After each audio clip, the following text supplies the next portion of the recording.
As the title suggests, the show follows Cassian Andor, not to be confused with Endor. We're that lazy, we can't even come up with unique names. We have to nerf them from planets. I do stand by my opinion that Cassian is kind of a lame character. He's pretty boring.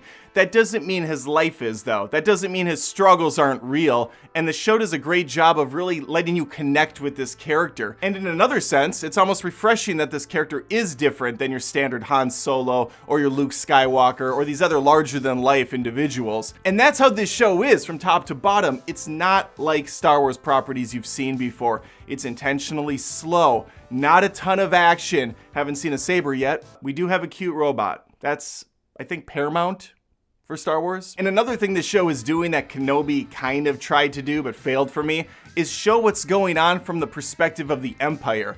That stuff's great. That's some of my favorite stuff because we're getting a behind the scenes and how these guys operate, how they're really not that professional at all. There's a young rookie who's trying to make a name for himself. He's over his head, but he's following things by the book. He wants to be the best at his position. One of the sergeants in this outfit is played by Alex Ferns. He's the guy with the really funny voice from The Batman. I instantly recognized him. That voice is so fantastic. I love it. Love him in this. Mandalorian, specifically season 1, was a very pretty show. Definitely had high production values.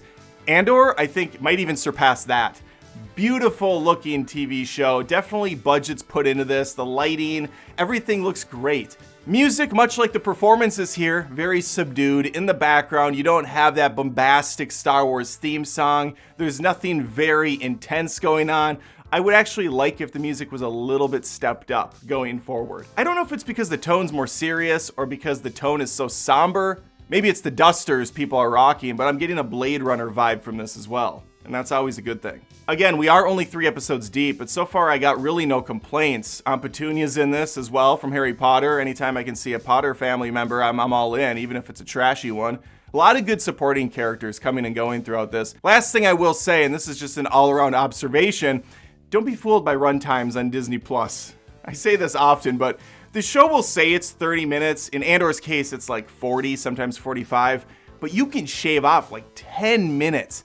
There's like 8 minutes dedicated to credits. You have the previously on, you have the intro title sequence, which is a slow reveal of the Andor logo. Very nice logo, but I mean, it takes like freaking 25 minutes to come up. I'm being a little bit over the top here.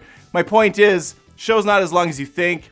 You can get in and get out pretty quickly with this one. I would give it a chance. Honestly, this is coming from someone who had no interest. I like Rogue One a lot, but the character, I was just like, really? This is where we're going? But fantastic show. So do yourself a favor and check out Andor, the Star Wars prequel to Rogue One, which was a prequel to Star Wars Episode 4, 5, and 6, which were sequels to Episodes 1, 2, and 3 that came out later, so technically were considered prequels. And let's not forget